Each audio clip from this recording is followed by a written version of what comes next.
Coffee and convo, y'all. Let's get it.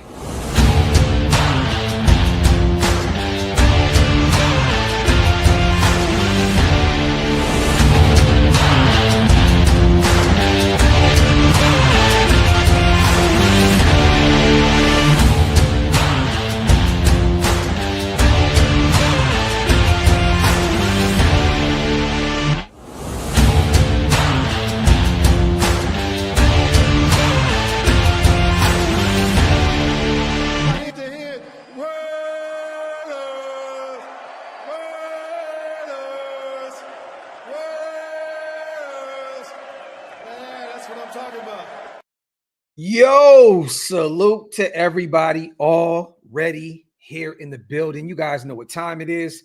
Welcome to the latest installment of Coffee and Convo. I am your host, Graphk Raider Man. Salute to the greatest chat in YouTube history. As always, make sure you guys get those likes up, wipe them feet, and also hit that subscribe button if you guys are not subscribed yet. Also, salute to everybody listening on Spotify and Apple Podcast. I see Green Dot Gang is heavy in the building. Junior Land, James Bowles, Raiders Guy, Raider Bubba.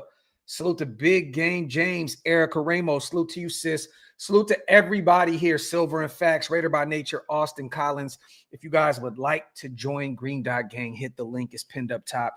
It definitely helps us keep the lights on over here at OLV Raiders Network. Today, we're going to talk about the Tom Brady situation going on in the NFL. The man has spoken. The GOAT has spoken. We're going to go over what he had to say about the conflict of interest with the Raiders and covering the NFL and so on and so forth. We're also going to watch the presser. It looks as though Pete Carroll, Ashton Jeanty, and Geno Smith will be addressing the media at the podium in Henderson today. We'll watch that together as a family also. And then we're going to go over the experts' predictions like we do every week.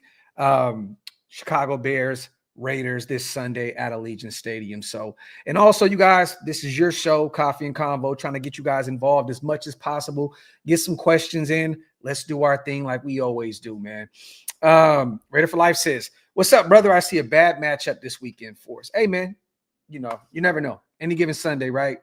I'll say this, though. If the same team that played the Chargers, especially the Commanders, show up, we may be in a lot of trouble, you know, and it looks as though Chicago is starting to figure out that offense. You know, Ben Johnson runs a very intricate system out there in Chicago. You know, you see what he did with Detroit, and it's starting to look like they're starting to pick up a little bit out there in Detroit, even though Ben Johnson has moved on. But some of those plays that Ben puts together, it's actually insane, man. I actually really enjoy watching that Chicago offense, you know, as an NFL fan, as a football fan, as a whole, man. So we'll see if that defense that we have out there that gave up 200 on the ground to Mariota and company can keep Caleb Williams and DeAndre Swift and company in check this Sunday. And we'll talk about it. We'll talk about it as we get closer to Sunday. Also, we had to push the Graphk and Stu show. You guys, some things popped up with our brother Stu.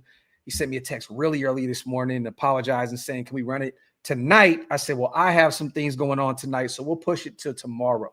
So expect the Graphk and Stu show and Stu's notes tomorrow morning, I believe 1 p.m. Eastern, 10 a.m. Pacific time. So stay tuned for that. Real quick, let's get here. Let me share this screen real fast. Salute to everybody here in the building. As always, we'll go here first. We do this every week. We talk about the whole experts game preview picks. What do you guys think about this? Honestly, man, MJD is definitely showing his Raiders Bay Area bias week in and week out. It seems as though MJD just continues to pick the Raiders, even though we look the way we look these past 2 weeks. But Daniel Jeremiah, 30-23 Bears. Kind of cool because, you know, he has the offense waking it up a little bit, right? We're putting up 23 points. Wolf, 24-21 Raiders over the Chicago Bears. Adam Rank, 30-20. Chicago has them beating us by 10. At home, Grant, 24-22, has the Bears over us by 2 points. Bucky Brooks, 27-24 Raiders. Okay. MJD has us keeping Caleb Williams and Ben Johnson in an offense in check, 25-17, beating them by 8 points at home at Allegiant Stadium. Gordon, 30-23, Chicago Bears. Shook, 28-23, Chicago. At home, 26-23, Bears. And then Patra, 27-24. So pretty much a tight ball game with every expert, outside of, really, I think MJD has, Rank has the biggest deficit by 10. So there you go. 3 experts have our Raiders winning. 1, 2, 3, 4, 5, 6, 7. Was that 7? 7 have our Raiders losing at home. What do you guys think about this? Put some predictions in the comments section as we wait for the presser that should be starting here in about 15, less than 20 minutes. Salute to Raider Feel This, man. I appreciate you, man. I'm becoming a member, my guy. Salute to you and Big Game James also. I think you may have just upgraded. I can't see it on the back end on StreamYard, but I think you upgraded your level, man. I appreciate you, Big Game James. Salute to you. If you guys want to become members, once again, hit the link. It's pinned up top. We're undefeated this year with JPJ starting. Oh, shock. You might be on to something here. You may be on it. We are 1-0 with JPJ at right guard. And I'll tell you what, that O-line didn't look as bad as it did against the Chargers and the Commanders. Shock Bowers may be on to something here. We shall see. They won't respect this, and why should they? Definitely. We have not given them any reason to respect this at this point. We're 1-2, and these last 2 weeks have been really, really bad. And yes, they are missing Jalen Johnson, the all-pro corner. That's my guy. I'm a big Jalen Johnson fan. And that defense has not been great by any means. I think they have the 30th ranked passing defense. I think the 30th ranked passing defense. If you're a fantasy football guy, you guys, this may be the week to start Geno Smith. He's actually been cooking. I think he's outside of those nasty picks, right? And I know people are going to say that a lot of this came in garbage time. He's second in passing yards in the NFL right now, just second to Justin Herbert out there in LA with the Chargers. So I think he's somewhere hovering around that 900 range going into week 4. So Geno is once again continuing the trend of going out there and throwing the football a ton. Is it equaling touchdowns?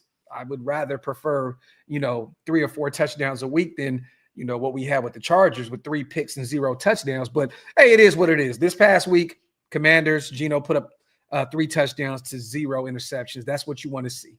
But they're definitely missing Jalen Johnson.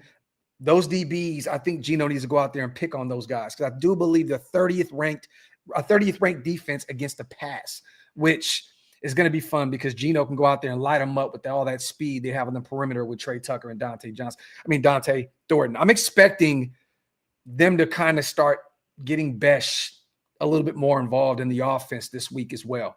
With Michael Mayer dealing with that concussion, and we don't have any update just yet. It looked pretty bad. I know they like Ian Thomas as well. Good blocking tight end, a veteran guy that can add some value in the passing game. But if Michael Mayer is not good to go, I'm expecting Jack Besh to really start showing some signs of life in that offense this Sunday against the Chicago Bears. Once again, the 30th ranked passing defense. So Geno has a ton of options out there, you guys. Even if Mayer's not playing, Brock is slowly but surely, getting hopefully a little healthier with that knee injury. But we have a ton of options out there. So I think that Geno is going to have no issue throwing the football all over the place Sunday. I think it's really up to that O-line, to hold their own in the run game. And then this defense needs to show up and show out. They got to keep Ben Johnson and Caleb Williams in check. But let me see. Let's get some questions in, man.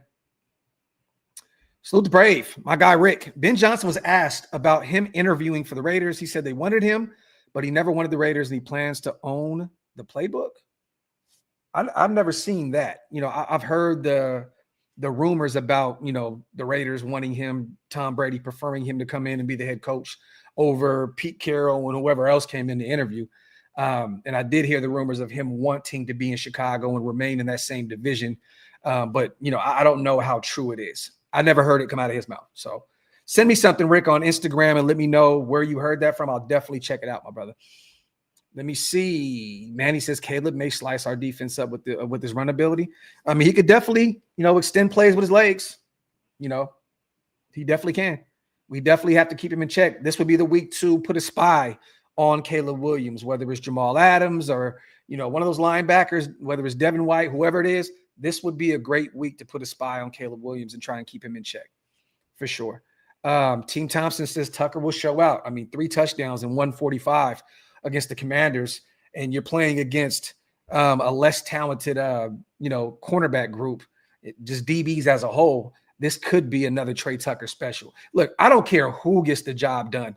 Honestly, Team Thompson, I don't care if it's Besh. I don't care if it's Brock. I don't care if it's Dante Thornton. I don't care who it is. Let's just go out there and win a ball game. I think that we can all agree here, you guys, that we all need a win for our mental health. I can't, man, dude, covering this game this Sunday with Hammer, it's always fun to do the play-by-play, but we need a W. We need a W. We need a spark in that offense. We need that O-line to be able to hold up, for Jeanty to get rolling. I would love to see Raheem Mostert active this week, you guys. Honestly, I do not want to see the Zeus experience no longer. I no longer want to go with the whole Zamir White experience. And once again, I'm not trying to bash him. He has not played well at all. I mean, we can't get the ground game going, period. But to me, he's just not that talented. You got to put Raheem Mostert out there. He's an elusive back, regardless of his age. Get him involved as the running back too. Get him involved in the passing game. And if you're going to put Dylan out there, get him more involved, as that third down option in the passing game. But I definitely want to see this O-line somehow, some way be able to run block a lot more this Sunday and allow our running backs and, some opportunities to actually get rolling, so we'll see. We'll see. But I hope Raheem Mostert is active Sunday. And I'm also hoping that they shift around this offensive line. Hopefully JPJ is back out there over Alice Kappa at right guard. I would prefer JPJ at center. I'll give you 3 options here. 1, put JPJ at center. Why not have your best, that's the best position that he plays, right? But if you're not, move him to left guard. I said this on yesterday's show. Put JPJ back at left guard next to Colton Miller. If you're going to keep rolling with this Jordan Meredith experience at the center position, at least have a strong side here. Put JPJ over there with Colton Miller and just run Jeanty to the left side. If you cannot run the football effectively, at least die on the hill with 2 of your best players on that O-line on one side. If you can't get rolling over there, then hey, you know what? We got to figure something out. We got to get some new players on that O-line. But I would prefer, if he's not at center, put JPJ at the left guard position and let that be a strong side and have Jeanty run there all day, every day. I would rather die on that hill of having those guys on the left side, than continuing with having JPJ play next to DJ Glaze and Jordan Meredith and, Parham struggling at left guard. So move Parham to the right side. If you want to continue with the Dylan Parham experience, put him at right guard, put JPJ on the left side, and let's have Jeanty run left all day, every day. And maybe, just maybe, we can get our rookie that we drafted at 6, who had a monumental season in Boise State last year, going. So hopefully they kind of makeshift this whole line and change some things up. I don't even care if they try and put Wagner at right tackle. He's a mammoth of a man, and you put Glaze at right guard.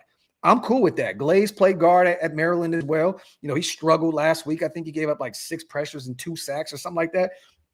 If you think that Dalton Wagner can provide a spark at right tackle, or maybe Charles Grant, a guy that you used a nice draft pick on out of William and Mary, maybe you put him at right tackle and see what he can do. But if you want to do something different here, I'm all for putting Wagner at right tackle, Glaze at right guard, and just if you want to just somehow, some way keep Parham out there, maybe you experiment with him at the center position. I don't know, but I would prefer some change on that right side. If you want to keep Meredith out there at the center position, JPJ at left guard, and then maybe you can put Wagner and DJ Glaze somehow, some way there on the right side and switch some things up.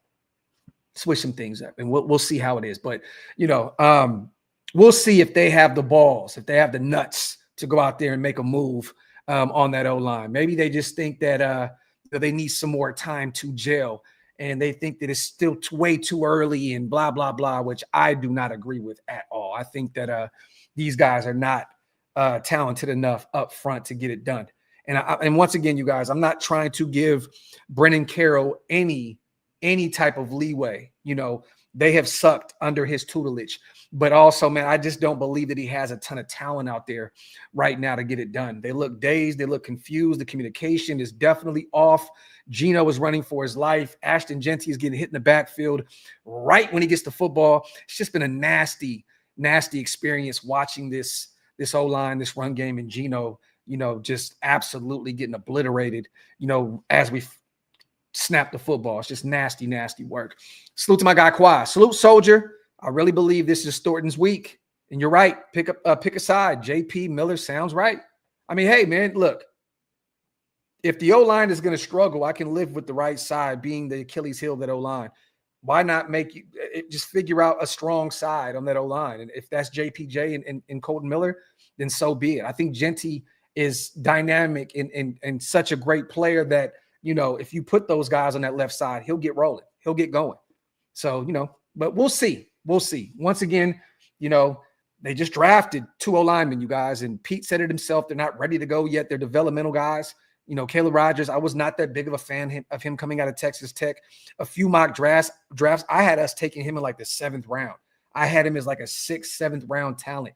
So for us to take him that early, I was a little confused by it. I thought that he was going to be available way later. He's a developmental guy. It is what it is. And then you take a kid out of William & Mary, a small school. I like Grant a lot. I do believe that he can be an intricate part of this O-line moving forward in the near future. But once again, there's going to be some development there, right? Because William & Mary, the talent that he went against, it was going to take some time to get him rolling. But, hey, something needs to give here, you guys. Something needs to give. We need a change. And once again, this is the week. Before it gets too ugly out here in these Raiders streets, they need to make a move, because 1-3 is very difficult to come back from. The Bears are 1-2. We're 1-2. We're both fighting for that second win of this season. And we're starting to kind of enter that softer spot of our schedule right now. You got the Colts, which look phenomenal. I'm not going to lie to you. They're 3-0 right now. Daniel Jones and company are going crazy. But, you got the Titans, you got the Browns. You have a lighter part of your schedule coming up. You could potentially go on a run here. I feel like this Chicago game is a must win. And I know people are going to say, oh, you're being hella extra. You're being emotional. You're being blah, blah, blah. I don't give a shit. I don't care that it's only week 4. To me, this is a must win. This is a must win. You're at home. You're still trying to sell this fan base on, come experience the Raiders at Allegiant Stadium on Sundays. Just stop allowing all these other fans to come in and take over our stadium. This is a great opportunity to do so. If you can go out there and beat the Bears, a team that a lot of people, including myself, thought could be a really, really good football team this year with Ben Johnson out there running the show, this is a great opportunity to go out there, be 2-2, go back on the road. Once again, it's been tough, you guys. This traveling shit for the Raiders has been tough. The first 5-6 weeks, going out to New England, coming home, then going out to Washington, D.C., then coming home, then going out to Indianapolis, then coming home. It's been a rough ride for these guys. It has not been an easy task, but you're starting to face less competition. I know the Browns just beat Green Bay. It wasn't a thing that Cleveland went out there and dominated these guys. Green Bay's O-line sucked. Myles Garrett went out there and owned them, and they beat them 13-10 in an ugly win out there in Cleveland. They're very much beatable. They're very much beatable. The Colts, they've had some, close games. Denver, they beat the hell out of Miami. But I still believe the Colts, that's a winnable game. It's a winnable game. But can you go out there to their place far east and beat them? We shall see. Let's get through Chicago first. This is a must-win game for our Raiders out there at home in week 4 for sure. Salute to my guy, Quai, once again. And let's do a better job of getting Jeanty in space. One-on-one, long handoff, still work. Talk that talk, my brother Quai. Definitely have to find a way to get your, if 1A and 1B, best player with Brock Bowers on the offensive side of the ball, you have to get him in space. You definitely have to get him in space. You don't take a guy at 6 and just continue to do the same thing over and over and over with him. Find him in the flats, get the screen game going. Whatever you need to do to get the ball in one of your number one playmakers' hands, you have to do it. Simple and plain. I agree with you, man. Dangerfield says, Hammer said it best. Tail the season by quarters. If we go 2-2 after the first quarter, the season then good. Yeah. And, it was going to be a tough assignment early on anyways, you guys. We knew this. Once again, I said it already on this show, and I've said it a million times. Far East Patriots, Mike Vrabel and company, go back home, Chargers, Monday Night Football, with them having an extended time off facing, the Chiefs in Brazil in week 1, then the Commanders, regardless if they have Jaden Daniels or not, that's still a tough team. They're well coached, great GM and Adam Peters. This was a tough 4 weeks, and Ben Johnson and them are not going to be an easy task at all. Once again, this is not going to be an easy ball game to win. Ben Johnson hears everything. He wants to somehow, some way, keep up with those teams out there in his division. Green Bay are 2-1 now. Detroit just beat Baltimore. They look like they're well on their way to continuing to be a powerhouse out there in the NFC. Ben Johnson he's going to have his guys ready to go this Sunday because he wants to keep up with the likes of the Vikings and all these other teams. So we're going to get the best version of the Chicago Bears. The big question is, you guys, are we going to get the best version of our Raiders? Only time will tell. We'll see. Salute to the experts once again with their picks. I believe 7 of them have the Bears winning and 3 of them have the Raiders winning. So also, let's go over this whole Tom Brady situation, you guys, as my dog, Chloe, disrespectfully drinks her water in the background as you hear it on the microphone. Salute to CBSSports.com. We have about 3 minutes before the presser, so I'm going to hurry up and get through this. Tom Brady defends dual roles as broadcaster, Raiders minority owner, amid point of conflict chatter. Brady says only the paranoid and distrustful are concerned. I love it. Talk your shit, Tom Brady. I love football, and at its core, it is a game of principles, Brady wrote. And with all the success it has given me, I feel I have a moral and ethical duty to the sport, which is why the point where my roles intersect is not actually a point of conflict, despite what the paranoid and distrustful might believe. Rather, it's a place from where my ethical duty emerges to grow, evolve, and improve the game that has given me everything. As a broadcaster, Brady said he wants viewers to feel like they got their money's worth. And like every broadcaster, he wants to entertain and inform. As a minority owner, Brady says he wants the Raiders to return to glory. He wants the team to have talented, coachable players that know how to do their jobs in pursuit of the team's success. No problem here, Brady said, unless you're blinded by mistrust. When you live through uncertain and untrusting times, like we are in today, it is very easy to watch a person's passions and profession intersect and to believe you're looking at some sort of dilemma, Brady wrote. Because when you're blinded by the distrust, it's hard to see anything other than self-interest. I like this, man. I love it. And this is coming off of, all the talk, you guys, once again, of all the critics out there saying Brady shouldn't be able to have access to this and access to that. He's broadcasting over here. Then he's in the, in the skybox with Chip Kelly. He's doing this with the Raiders. He's doing this with the NFL. He went on to say people who are like that, particularly to a chronic pathological degree, are telling on themselves. Brady wrote, they're showing you their worldview and how they operate. They're admitting that they can only conceive of interests that are selfish. They cannot imagine a person. Let me see. What was the last part of that? Worldview of how they operate. They're admitting that they can only conceive of interests that are selfish. They cannot imagine a person doing their job for reasons that are greater than themselves. Salute to Tom Brady, finally addressing all the hate and all the bashing that he's getting in the media for covering the NFL and being a minority owner for the Raiders. So I love it. I love it. Talk your shit, Tom Brady. Talk your shit, brother. Hey, man, and look, I'm going to ask you guys this. Do you think that Tom would be hearing any of this if it was any other team than the Raiders? I want your opinion on this because, speaking of, being paranoid, right? We're Raider fans. We went through the Tuck rule, which changed the Patriots' trajectory mightily and turned Tom Brady into Mount Rushmore, the greatest quarterback of all time, right? And watched our Raiders slide, and the downfall started after the Tuck rule. So, we did have, one more opportunity after that, and we actually absolutely shit the bed. But it felt like that moment in the Tuck rule just completely destroyed this organization and this fan base, because once again, we felt like we're being cheated blatantly.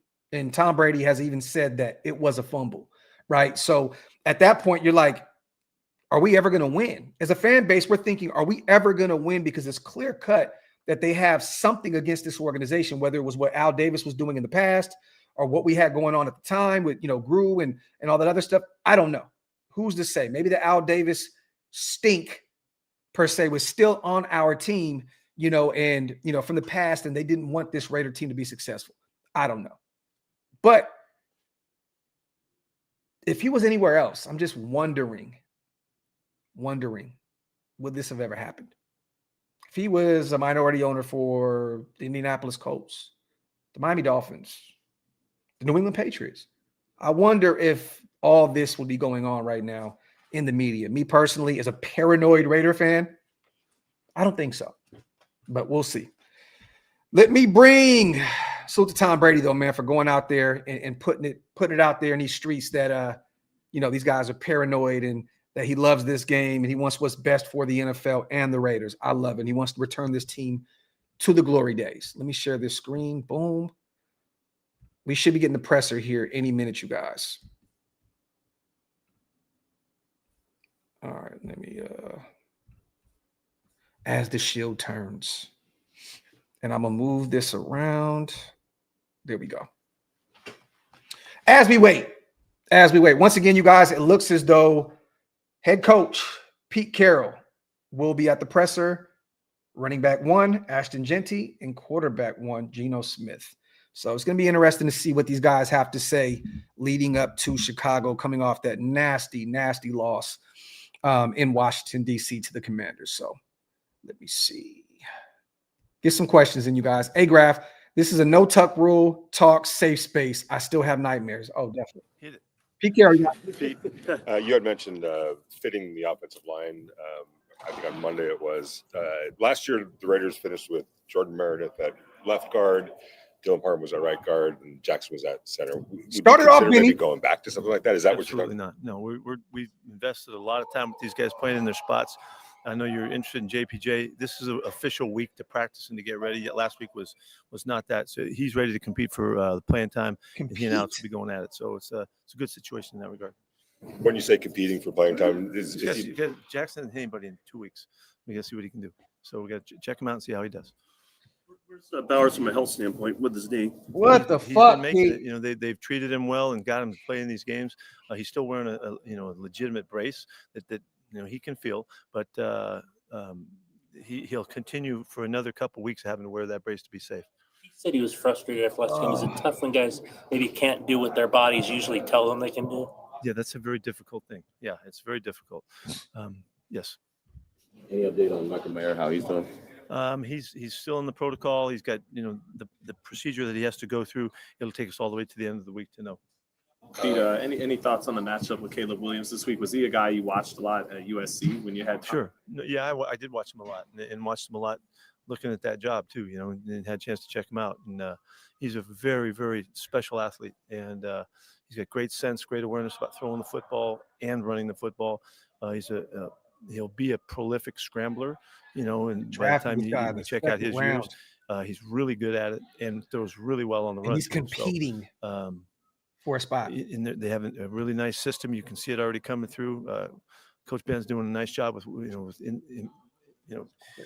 teaching these guys, what he believes is important in offense. You can see that there's a lot of changes from when they were last year. So Caleb can do whatever you want him to do. So he's a very dangerous player to play against. You've got an emerging young receiver too, and Roma Dunze. What challenges is he going to possess for you guys? Yeah, he's a good player. Now, we watched him in college too. So I've seen him a lot. They're going to him. He's leading target guy, and they'll continue to do that. I would think he can do a little bit of everything. He's really fast. He's good size. He's tough. He's making the plays. So we know where he is. We have to be really conscious that we can take care of him. What stands out to you about the way Ben Johnson was about creating space for those guys? There's a lot of in the game against Dallas. They had a very good game. Crazy last week. They really did. They looked terrific in the game. Got ahead, jumped out early, and maintained that lead. Ben setting the tone for the concepts that people are doing, or maybe he's learning from everybody else. But there's a lot of similarities in the style of offense that are coming around now, and they're very. It's a prolific attack when you're really trying to get the ball down the field as much as teams are doing right now, and he's right in the middle of all that. Back to the offensive line, do you feel it's more reps and continuity as opposed to maybe identifying an issue here, issue there that you can put your finger on? Yes. And that's it. Just yes. Yes. Sorry. We saw Darian take over for Caillou down the stretch in the last game. I guess how did you see him on film? What did he do? And is that a switch that you're looking to make going forward? He did fine. He had a couple of good tackles that he made. He situated himself well in all of his looks and coverages. He's made a couple of tackles on special teams too. So that was one of the things we wanted to see what he would look like. So he did a nice job, and so I'm not hesitant to play him at all. Just what have been your impressions of Eric Stokes through 3 games? Shoot, I think he's played great football. I think he's been our top guy out there. He's challenged everything when he had his opportunities, and he's got his wins. He's been really clean with his hands. There's nothing that he can't do. I think he can really blossom into a terrific football player for us, and we're lucky we got him. Also, too, hasn't Jeanty's been hit at or behind the line of scrimmage on more than 50% of his carries this season? When you look at film, what has led to that? Is that more offensive line? Yeah, we have to get him better spacing, and we got to get him away from all those guys in the middle. So it's the whole attack. We've just got to continue to expand it.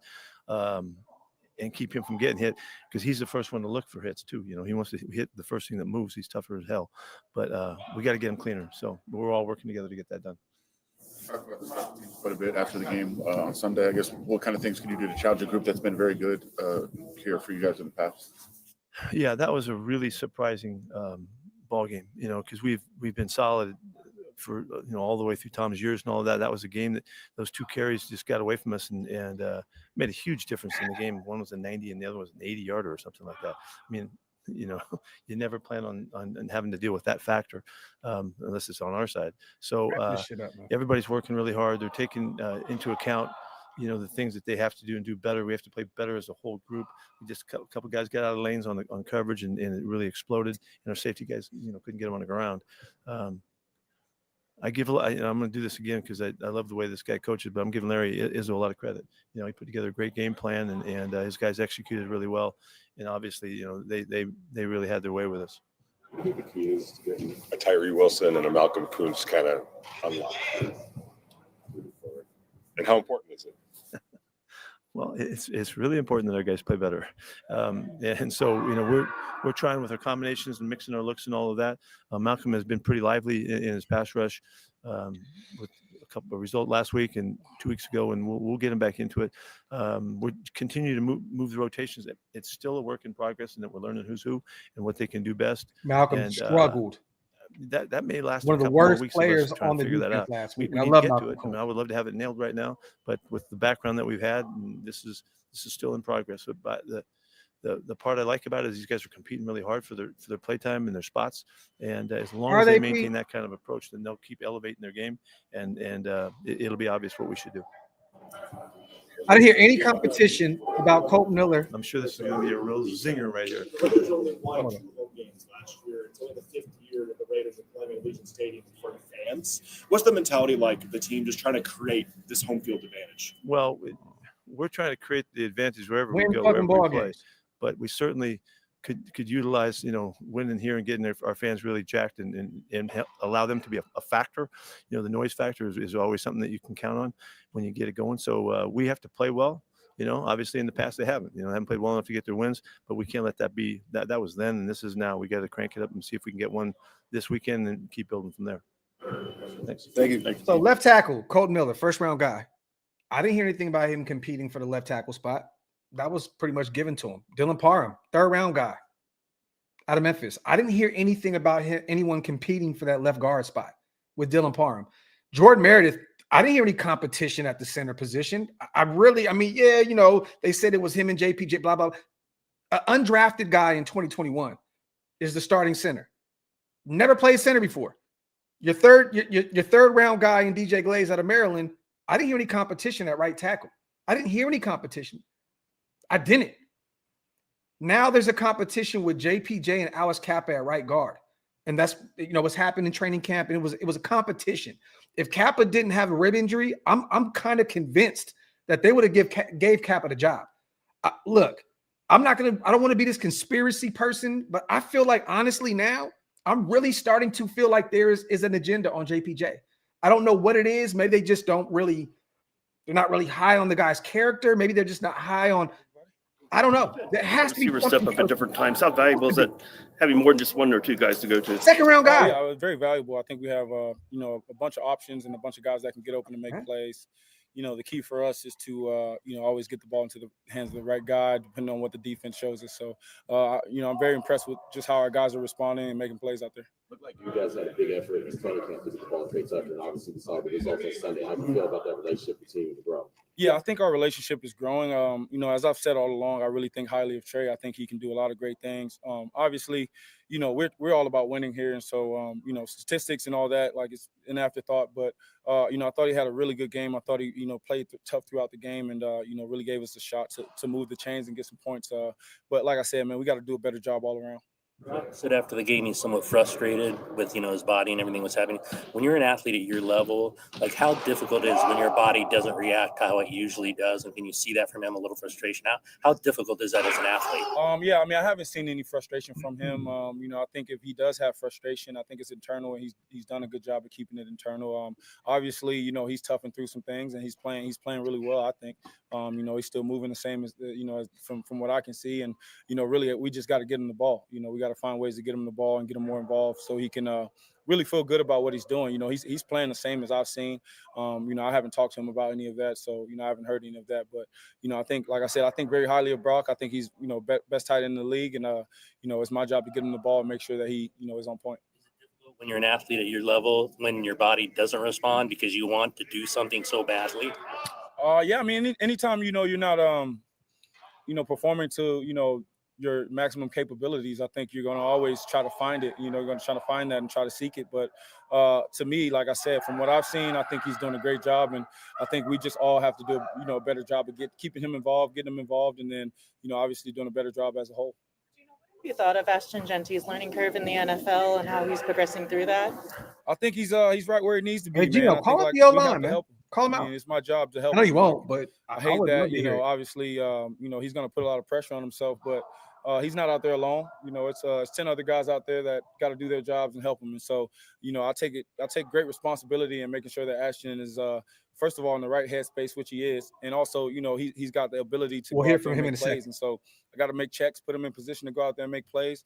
I got to do a better job to make sure that he's out there showing us what he can do, because when he gets in the open field, man, he's hard to stop. So we just got to get him into some more space and allow him to do his thing. Find him in space. As leader of the team, how do you make sure that all the guys in the locker room don't get frustrated by a loss like you saw on Sunday, and stay in the right headspace and go forward? Yeah, I think we have great leadership in this locker room. I think we have a great coaching staff and a bunch of guys that are really just focused on getting better every single day. And I think if you take that your approach to it, if you just focus on getting better, you block out the outside noise, you don't think about expectations, because that could be to your detriment. You have a shot to do some great things. I think for everyone in this locker room, we're just focusing on this next game and how can we get better today in practice, first of all, and then go into the next game with the right mindset, execute our game plan the way that we know how, and get this thing done. Geno, what are you seeing on camera from the Bears? Yeah, really, really stout defense, man. Really tough up front. 6'5" guys across the board on the D line. Mike linebacker with Tremaine Edmonds, who I think is a great player. I think he's one of the best middle linebackers in the game. They got great corners, safeties. Kevin Byard, a guy who's been perennial All-Pro, has made a lot of plays in his career, and they're extremely smart. They play hard. NFL defense. Another chance for us to go out there and prove ourselves. Thank you, guys. You would think that Pete, being a high energy guy and a high character guy and such a culture builder, you would think that JPJ would be the guy that he would lean on the most in terms of that O-line. A high energy guy, high character guy, loves football, shows up early, to headquarters with their leader, Max Crosby. You would assume that JPJ would be Pete Carroll's, that would be his type of guy. So I'm just still confused as to what the hell is going on with this situation, because if I had to name two guys on this team that is like Pete Carroll in player form, it'd be Max Crosby and it would be Jackson Powers Johnson. So I'm just trying to figure out what the hell is going on with the situation. I just, it's very, very confusing to me, you guys. I know that some people may say, shut up, get over this shit. This O-line is better with JPJ on it, whether he's at guard or center. It's just a better product. So I don't understand the situation here with Jackson Powers Johnson. Is there some maturity issues? Maybe. He's still young. He's in year 2 of his NFL career. Still very, very, very early for him. He needs these reps. I understand the concussion, put him out, and they wanted to be a little precautious with them against the Commanders, but it's just clearly there's something there. I don't know what it is. There's something. He's the only player that I keep hearing about this competing at the right guard spot. It's weird to me. I know your whole thing is competing. Everybody's so-called competing. I just feel like JPJ is the only one that has to compete for his spot. Honestly, Jeremy Chin, Palomal, those are your starting safeties. I didn't think there was any competition there. You had Darian Porter and Caillou Blue fighting for that spot. Caillou won. Okay, I'll give you that. You know what I mean? The linebacker position, I mean, that was pretty much set in stone, right? You went and got Pratt. You went and got, Jamal Adams and converted him. And I'm very confused by this situation here. And once again, is anybody going to give us any information on the Raheem Mostert situation? What's going on with that front? Is there anything that can we get any information on our running back too? Any information? I'm just waiting here. I'm hoping somebody asks about that, because I'm just like, what, a healthy scratch 3 weeks in a row? A guy that 2 years ago had over 1,000 yards rushing and over 20 touchdowns, led the league in TDs out in Miami. Can we get anything on that front? This shit is weird to me, man. I'm really feeling like, I don't know, man. It's clear that Zamir White is not your running back too. It's clear. And also, I think they're kind of making it obvious by getting Dylan out there and getting him more involved on third and fourth, third and short situations, fourth and they're getting Dylan more involved, because I think at this point they're like, okay, maybe we made the wrong call on Zamir White. Well, here's an idea, you guys. You have a running back named Raheem Mostert who's been successful at the NFL level. Maybe give him a try. A guy that is elusive, fast as shit, even at his speed, even at his age, that can get it done in the passing game as well. A great goal line option for you. If Zamir's struggling, why not look to the veteran that you signed pretty early on in free agency to a one-year deal?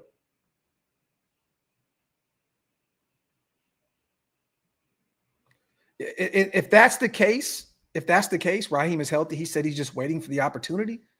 What is there to wait for? What is there to wait for? Let's wait until week 10.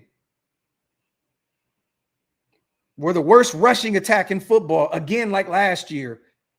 If they wait for Raheem Mostert the way they did with Sincere McCormick last year, I'm going to throw my fucking laptop through my wall, bro. If this run game continues to struggle and they wait until late in the season to look at Raheem Mostert to finally give him some reps over Zamir White and company, there's a fucking problem here. I don't know, man. Once again, I don't have any information on Raheem Mostert, but if he's saying that, he's just waiting for an opportunity, I mean, come on, man. What are we doing here? What are we doing? What is the wait for? What is the wait for? We still have Ashton Jeanty, you guys, going to come to the podium and give his take on, the whole situation leading up to Sunday against the Chicago Bears. So stay tuned for that. Salute to the 1,000 people here in the building watching on Twitter and on YouTube. Get those likes up, you guys, and also hit that subscribe button if you are not subscribed yet. Appreciate you guys for being here. As always, salute, salute, salute. Let me see. It's kind of crazy, man. JPJ is still out there competing for the right guard spot. Kind of wild. When your left guard is terrible and your backup right guard is probably worse. But JPJ is competing. JPJ is competing. I'll tell you two people who's not competing out there is Alex Kaplan and Dylan Parham. That shit is nasty, bro. That shit is nasty. Nasty. Salute to my brother Hug, man. Light bulb, JPJ, his whole career has played being the whistle. I'm sure that continued in OTAs and obviously game one with that sideline penalty might be a maturity thing or his concussions. It could be a blend of both, but also allow this kid to go through his learning curve. Allow him to go through these things, give him the reps. And if he goes out there and he shits the bed and he doesn't take advantage of his opportunities, then you move on from him. If that's the case, then he's not our guy. I've seen O-linemen, Hall of Famers, come into this league in year one, year two, go through that penalty phase where they're, false start, holding, I've seen it. You got to let these guys go through their bumps and bruises. If you're going to still throw Malcolm Kuntz out there to get some reps and he's struggling coming off of a knee injury, and you're giving these other guys reps at other positions and allowing them to go through their shit. I mean, Palamau has had some nasty penalties as well and is giving up, giving up some things at the safety position. So why not let JPJ go through his bumps and bruises? Why not allow him to go out there and get adapted to the speed of the game? I don't really see it, man. I don't. I can definitely hug if it's a maturity thing. I get that. But once again, he's in year two. He's in year two. Like, he's in year two. Like, yeah, you're going to go through some maturity things. You're still in your early 20s. You're still really, really young. Shit happens. You know what I mean? Like, look at Max. He came in and was in Oakland and year one realized he needed to get sober. He was going through some things personally as well. Young, going through it, had to go through his bumps and bruises. All these guys, this is what happens. This is what happens. You get into the NFL, you get a ton of money, you have access to things, right? Like, and I don't, man. This shit is just weird to me. It's just weird. It's weird. Josh, I've never seen Charles Grant play the guard position. Could he? Potentially. Argazals, I haven't reached out to her. And to be honest with you, salute to Mama JPJ. She's been really quiet. She hasn't popped in on the show and stuff like that. So I don't know. But I guarantee you that, his family is probably feeling some type of way. Why wouldn't they be? A healthy scratch coming off of a concussion. He was good to go against the Commanders. When your O-line is struggling the way this O-line is struggling, and you have a kid that you drafted in the second round is a Remington winner, the best center in football, and you know that he can make that O-line better, wouldn't you be upset? If you're JPJ, wouldn't you be upset? I know I would. Like, I know I can make this unit better. Provide me the opportunities to do so, whether it's at center or the guard spot. I don't care. Just put me on the football field with my teammates and let me run this shit. So I guarantee you they're pissed off. Initially, what did Mama Power say on Twitter when initially they named him the starting right guard? He's going to do whatever's best for this team. Okay. Well, now he's not starting. Alex Kappa, the worst guard in football last season, is now starting over JPJ. Now, will that change Sunday? Maybe. Maybe they're being real mum and they're being really quiet on that front. And maybe we do see JPJ out there. But to hear Pete saying, no, Meredith is our center and blah, blah. What? I just, insight, my bad, bro. My bad. I'll go find it. Where's Richie when we need him? Hey, man, Richie's, he's been involved with the Raiders. He's talked to them a ton. He's been out there. I know he's been trying to, help them a little bit, with, the development and stuff. I've seen him out there a few times, I believe, at training camp and stuff like that. But, I mean, what can he do at this point? Lewis, everybody has been really quiet. Nobody knows anything. Nobody knows anything. This isn't like the Wilkins situation where there was a ton of stuff coming out of that building and some players knew and coaches and all that other. This is not that. It has been very, very quiet on that front, honestly. And I don't know. It's kind of weird to me because Max did come out on this podcast and say in year one, he didn't really like JPJ. I don't want to put words in his mouth. That's not what he said verbatim, but there was kind of an issue. He was like, that really wasn't my guy. You know what I'm saying? Like, in blase blah. So I don't know if in year one, like Max in year one with Pete, maybe he's feeling the same thing. I don't know. Maybe Brendan Carroll was like, nah. Maybe Joe Philbin is like, nah. I don't know. All I know is that if you in football, you throw your favorite, you throw the best players out there, period, point blank, the end. And if you lose, you fucking lose. Guess what happens after that? You say, damn, we got to get better players. Then you go into the draft and you draft your guys, you go into free agency and you bring in guys, that fit what you need at those specific positions, right? But you put your best players out there.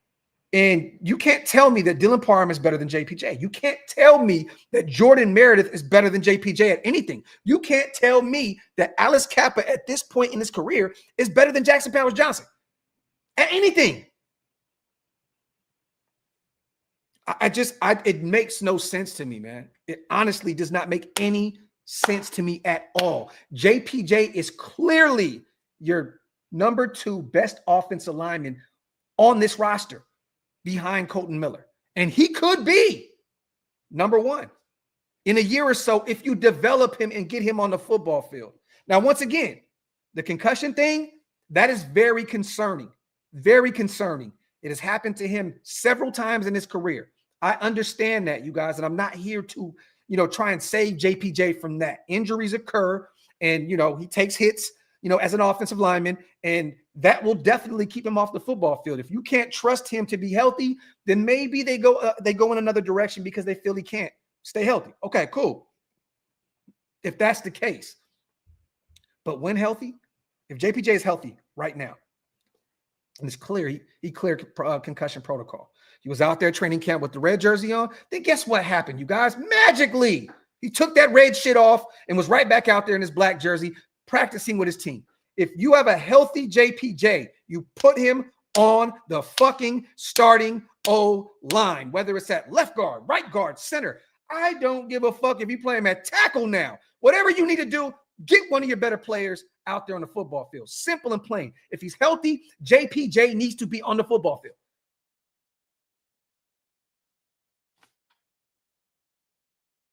Crazy, man. It's crazy. Absolutely. It's just insanity at this point. It's absolutely. And you know what's funny? Salute to my guy, Mo Moten. I seen that he put something on Twitter saying I would expect maybe the Raiders to trade him. You know what's crazy, bro? I have to agree with Mo at this point. They may do it.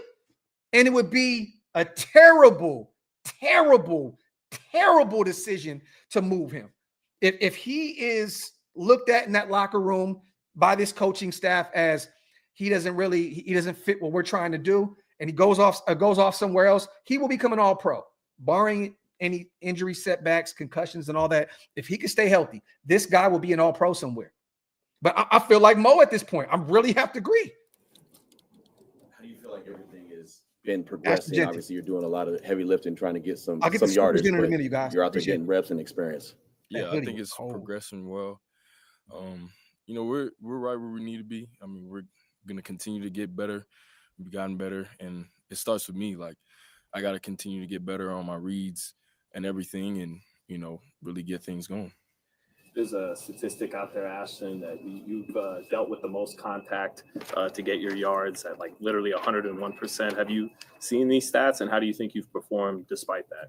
I mean, I've heard people saying it, but I'm not really paying attention to it. But I think regardless, no matter of the fact, like I think I've been doing a good job, but there's a lot of Hank, I agree. room Max for shouldn't have said improvement, that. I agree. That will continue to happen. How do you start that progression and continuing that, especially with like the mental space? We were talking with Geno about sometimes it takes like just having that mental shit space happens. to be able to progress. How do you see that working with your progression in the NFL? It's a mindset to me. It's like, you can either look at the negative all the time and, what you did wrong and, just take it as, you're not good enough. You can't make these plays. Or you can look at it as a learning lesson of like, hey, His body I made these language is mistakes, saying but so I can much learn right from now. these and, So be much. better. That rule of like, don't make the same mistake twice. So just taking that responsibility and initiative to, get better and improve. Veteran like Geno to be able to speak with and work with it through some of these things. It helps a lot. I mean, Geno, he's a great leader. He's been playing at a high level, and he's bringing us all along, whether it's mentally or through the X's and O's. So it's great to have somebody like that. Blitz a ton, but what have you seen from them defensively in terms of how they try and attack you guys offensively in the passing game? Yeah, I mean they're an aggressive, tackling team. They got a lot of great guys on the defense. I think they do a good job in the passing game, but I definitely think us and with what we've been doing, the guys we got at receiver, we can definitely take advantage. Through 3 career games in the NFL, what has the adjustment been like when it comes to pass protection?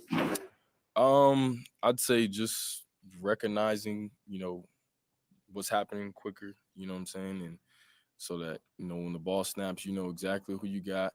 There's no hesitation, because guys are coming off that ball quick. But at the same time, the ball does get out a lot quicker. But yeah, I think just recognizing, executing it, and then guys a little more physical, you could say. But I just think it just comes down to fundamentals and details, and technique. What does it mean for you when you get to lower your shoulder and hit someone? Because you're a physical running back. You're not that finesse dude. You're that physical dude. I mean, it setting the tone. That's what it is. Like, the style of playing and the identity of us as a team. Like, we're gonna be a physical football team, and that's. I feel like it starts with me in the run game. Setting that tone, and then throughout the course of the game, you're gonna be all right, Gonna Deuce. wanna, You're gonna be all right you if you bring that, and then that's when you set it up to be able to make guys miss. And obviously it comes with the territory, being a prominent player in the league. But did you see Ryan Clark's comments on ESPN at all? I haven't seen anything. Don't really care what anybody has to say about Talk. it anyways. So Talk, Deuce. It's cool. We were talking about veterans and leadership. I mean, you have a guy like Raheem Mostert in the locker room. Like, what does that relationship do to help you grow? Yeah, it's a great relationship. Obviously, he's been in the league for a long time. He's done it at a high level. Been inactive for 3 weeks too. And, touchdowns, touchdowns at some point. So that's a guy I'm definitely listening to, taking notes from, whether it's on the field or off the field. I got a ton of respect for him. Without giving too much away, is there any piece of advice that he's given you that you can share with us? I feel like I've been asked this before, but I think from him it's just like, bro, play free, have confidence in yourself, and then so you can stay on the field, make sure you take care of your body. Speaking of taking care of your body, Chip Kelly was talking about load management and being able to keep you fresh throughout an entire season. What were your thoughts on that? And just obviously going into a fourth quarter and not feeling like your body's taking a toll. Yeah, I mean, whatever the coaches, the guys leading us think is best for us and the team, I'm all for it. Doesn't matter, so I'm willing to do whatever it takes for the team to win. And it feels good, I'll say, to be, fresh coming in to the fourth quarter, definitely. That drive where you guys tied it at 10. You better have 20 carries on Sunday. There. What stood out to you about what you guys did on that drive that maybe could be glimpses of what the offense could be? I mean, I made the right reads. O-line, came off the ball, made great blocks. And then I think, staying out, being being efficient on first and second down, right? So we stay out of those third and longs. I think that will really help us moving forward because we got into a lot of those situations last game. How's it for you learning the offensive line, learning how the kind of their style of blocking, and also them learning you? Style of Yeah, blocking. I mean, it's not blocking? It's an everyday thing of, building chemistry. This is their style of blocking. And it doesn't happen overnight. So it's continuing to communicate with them. Come and on down. What the next me telling them what I see and them telling me putting what they Geno see, on his ass. And that's only going to make us better as a team. There were some mock drafts out there that had you pegged to the Bears. That was one of the more popular spots for you. I mean, is there any kind of added motivation, just kind of like, you didn't end up lasting until the Bears, but just, having that mentality? I mean, I wouldn't say any extra. I mean, I'm ready to play football, man. Ready to go dominate whoever it is. There you go. I think that's Thank you. Oh, Deuce. There goes Deuce. Jay Insight. Pete, the politician, sounded real AP. Let me say this. All coaches do that. You get some here and there, right, that really just come up and they just really speak their mind. Bill Belichick is one of them. He just comes up. I've never seen Bill as a politician. I mean, it's funny because Vrabel really speaks his mind as well. Like maybe it's a Patriot thing. I don't know. But, most of these coaches are politicians. They're going to tell you, little bit of, they don't want to do this shit anyway. They don't want to sit at the press. They don't want to talk to anybody. Even after wins, they don't want to talk with the media. So it's in the NFL Insight, honestly, the more relationships that I've built with players and former players and coaches, former GMs, the more you realize like the NFL is political as fuck. Like it just honestly is. Like it's a who's who of who and blah, blah, blah. Stu has told you guys several times. It is what it is. So, I expect Pete to do that. He's not going to come up and he's never been the guy to really come out and call out players and do this and do that. It is what it is. But he definitely does. But most coaches do. 9 out of 10 do the same thing. They're all politicians at they don't want to throw their players under the bus. They don't want to throw other coaches under the bus. I know there was so much that AP wanted to say that he couldn't. And I know this firsthand because I've heard it firsthand by a former Raiders coach that's no longer in that building. All the shit that AP wanted to say. But he held his tongue because once again, it's all politics. There was a lot that he wanted to say about Devontae Adams. There was a lot that he wanted to say about, the Tom Telesco dynamic and getting him a quarterback. He's saying it now to the media. Like, we didn't have a quarterback, when he was talking about Geno, right? So, I mean, it is what it is. These guys learn when you make the big bucks, you have to hold your tongue or else you may not have a job for too long. It is what it is. Salute to Junior. Bucks passed on JPJ for another center when Spy Tech was there. I'm not sure if it has to do with anything, but you can't have your best O-line/center on the bench. And I don't think that Spy Tech has anything to do with personnel right now on who's starting and who's not. 6'5", but you're definitely right that the Bucks definitely did pass up on him. Was that necessarily a need for Tampa Bay? No. So it makes sense, but I hear you. Salute to the Raider, my guy, on the $10 smackaroonie. Remember, JPJ had to basically beg AP to play center last year. What the F is JPJ doing in practice to be treated the same way by both coaching staffs? Apparently, Max has issues with him last year, too. It's kind of weird. Let me say this. Him and Max are very close. They've both said that. They both go into the building. They work out together. They spent time on and off the field together. So I don't want to make this seem like it's a Max and JPJ thing, you guys, because it's not. They're very close. They first two in the building, last two out, right? It's just, I don't know. But once again, the Raider, I've been asking. But once again, with what I do for a living, I don't think that if anyone knew the situation with JPJ, I don't think that they wouldn't tell me anyway because of, being new media, right? That's the wave, the new media. So maybe they want to keep this in-house. I don't know, but there's definitely something going on here. AI says Raiders 5th lowest in spending on O-line. I mean, look, it's not a shocker. But that's snake fist. Think about this. Right tackle, DJ Glaze, rookie deal, second-year guy, right? Alex Kappa, veteran, 2 years, $11 million, cost you nothing. Jordan Meredith is undrafted. He probably wouldn't even be on another roster somewhere if the Raiders weren't. Let me not disrespect. Meredith is definitely good enough to be on a roster in the NFL. I don't think that he's a starter. I think that he is a depth piece that can provide you some reps at the center or the guard position if one of your starters go down. I don't think that any great O-line will have Jordan Meredith starting there. And if, let's just say it is a great O-line, maybe he can be a serviceable guard like he was last year. But any great offensive line, I do not believe are going to have Jordan Meredith starting, period, at any position. To me, he's a depth piece, a rotational guy, simple and plain. Then you go to Colton Miller. He just got his extension, right? But before then, Colton was no guaranteed money left on the books, inexpensive at that point, And then you look at left guard, Dylan Parham, rookie deal. It's up after the season. And hopefully we move on from him. But once again, you have a ton of young guys on that roster outside of Colton Miller. So you're definitely going to have a more cheaper offensive line with those guys in the mix. Let me see. Alex, look, bro, don't get me in my bag, brother. Don't get me in my bag. Don't get me in my conspiracy bag, bro. Real talk. Do not get me there because I will be here all day, every day. But yeah, you guys, a few takes from the presser. Pete being Pete, Geno being the professional that he is, just kind of, hey, we got to do better in every aspect. I need to do better, so on and so forth. Being a leader, Geno's not going to come out and really say anything and point any fingers. That's not who Geno Smith is.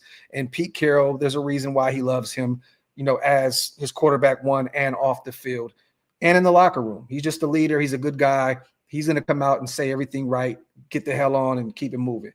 And then you got Jeanty there, where it's just his body language. You can see it. Once again, we're only 1-2, you guys. I don't want to act as though we're 0-15 right now. But you can see it on the Rook's body language. And him saying that he didn't watch what Ryan Clark said, that's cap. But once again, I respect it. He's young. These guys are on the internet all day, every day. As much as Jeanty posts on Instagram, you mean to tell me that you didn't watch what Ryan Clark said? You have, sir. But I respect the level of professionalism and not talking about that. I get it. I love it. We move on. But you can see it on his body language. Like, look, man, get me the ball. I'm used to being the focal point of the offense. I'm used to being a guy that wins my team a ton of ball games. Now, Boise State is not the NFL. It's a totally different level of talent out there. And I get it. It's going to be some bumps and bruises. You're going to have some terrible games.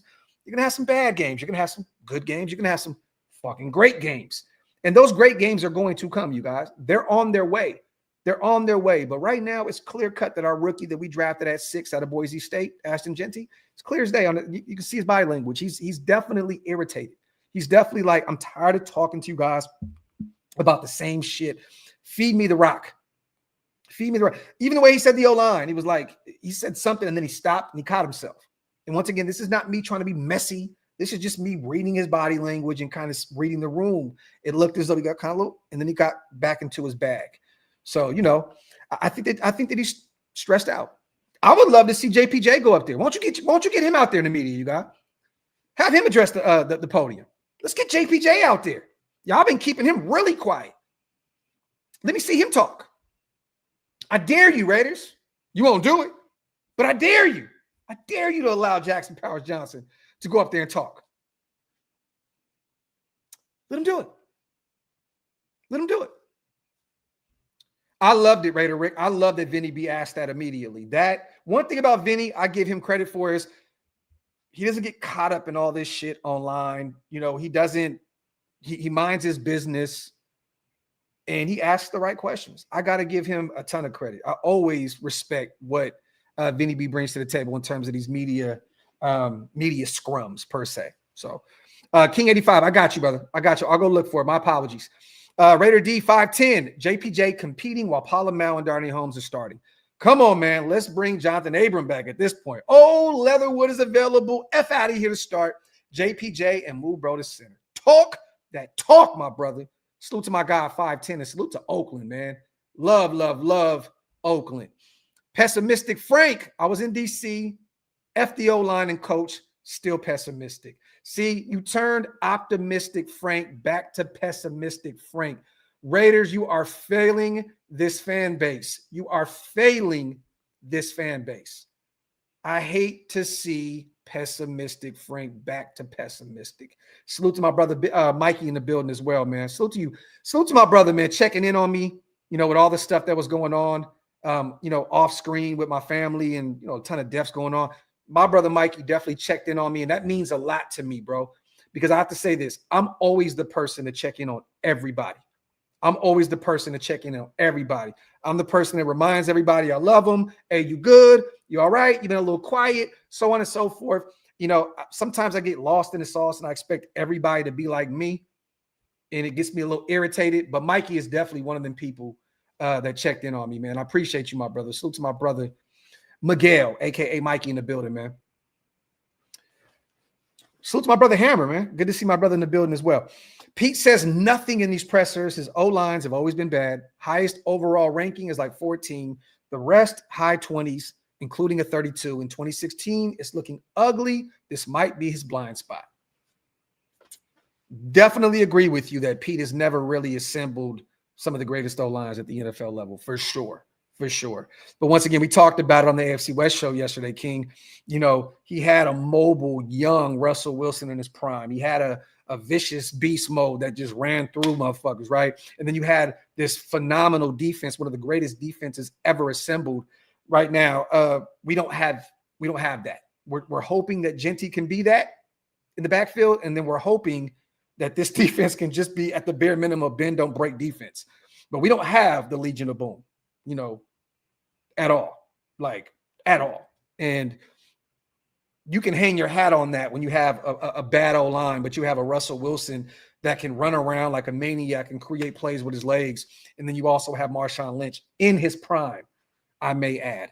Not the Cal Marshawn coming into the NFL in Buffalo where he was disgruntled out there because all they had was a Dave and Buster's, right? You had Marshawn, a guy that's been in the league for several years in the pinnacle of his career. Salute to King, my guy, man. Salute to Black Raider WP, my dog, man. My dog. Hammer says facts, Graphk does mental. Always have to check in on my people, man. Always. You ask anyone that I love or that I rock with, I stay sending those messages constantly, sometimes weekly, just checking in to make sure my people are good. So, I would hope that a lot of other people out there would do the same thing. I'm checking in on their people. Just imagine if somebody like Aaron Rodgers was our quarterback. Laugh out loud. A lot of people will be getting the business. Hey, and you know what, man? That's why it takes a certain kind of team to be able to,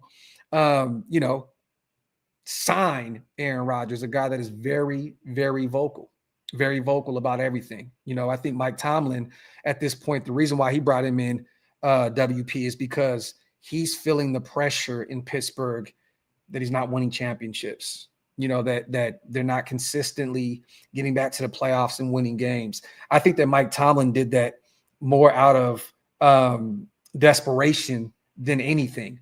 Mind you, Aaron still got something left in the tank here, but Geno is the perfect quarterback for Pete because Pete is definitely responsible for turning his career around in Seattle.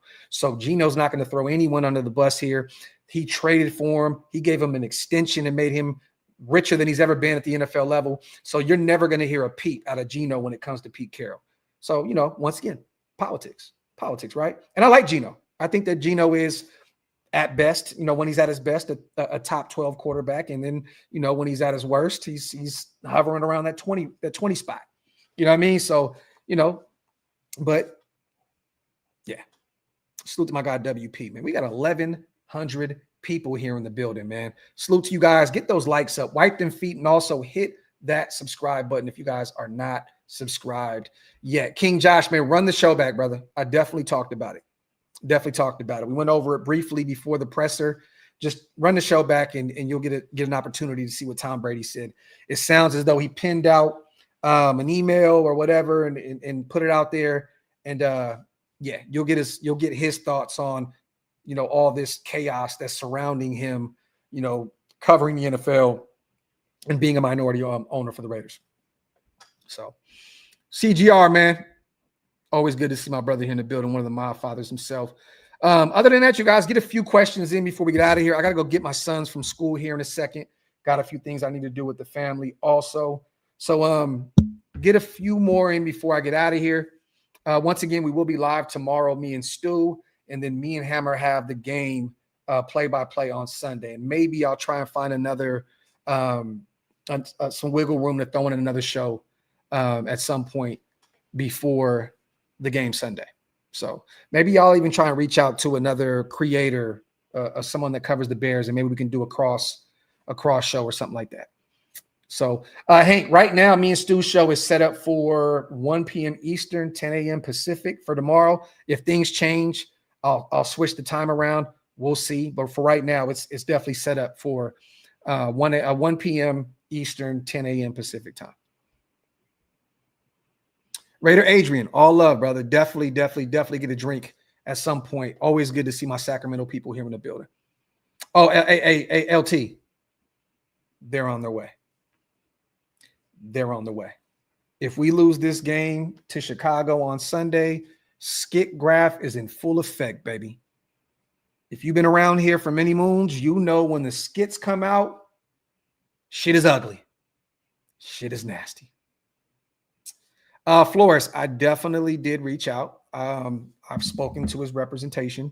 The Raiders have definitely protected him and not wanting him to do anything outside of controlled interviews.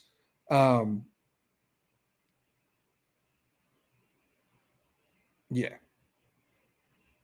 Look, JPJ's agent right there. Got his number.